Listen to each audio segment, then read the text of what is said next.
Time I interviewed you and I was talking about people judging other people, but my focus then was just people judging other people. But you made a statement during my interview with you whereby you said sometimes some people perceive good advice as being judgmental. Now my question to you is, how important do you think the approach of those who call people to the deen, the scholars and the student of knowledge, is in trying to make the Muslim community a better place for not just the Muslim community but for humanity at large? Bismillah ar-Rahman ar-Rahim.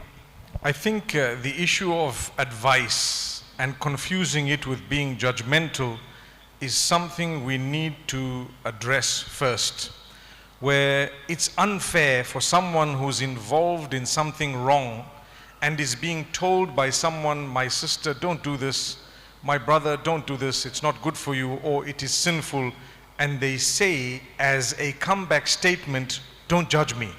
Well, this is not judging you. I love you, I care for you, and this is just advice, guidance.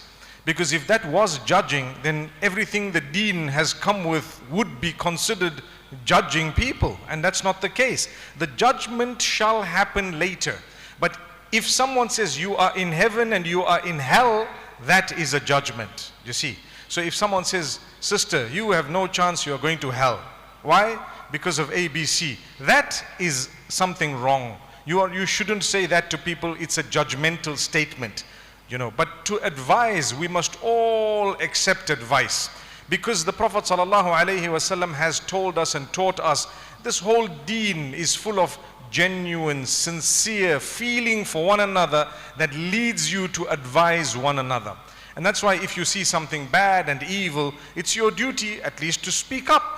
And may Allah Almighty grant us that ability and goodness. But when it comes to the scholars, I think it's important for us to take what they say as guidance rather than as being judgmental. And at the same time, we should allow it to penetrate in a way that improves us. Not all scholars will address us in the same way, because their temperaments are different. Sometimes their specialization is different. Some of them come across in a very soft, palatable manner. Others are a little bit harsh. Some concentrate on giving hope, while others might concentrate on instilling fear. So it's not that we can do away with one of them and only concentrate on one, but it will impact different people and different levels of religion. When you have a person who's already practicing the hope, ahadith and so on, although they are important, they might not impact that person on that level as much as hadith that talks about Jahannam and the punishment and instilling a little bit of fear to balance it would impact them.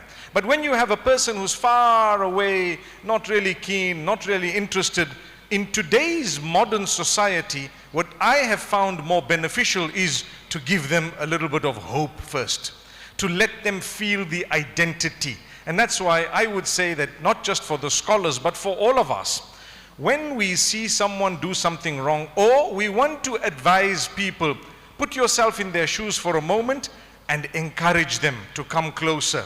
Let them feel the identity of Islam.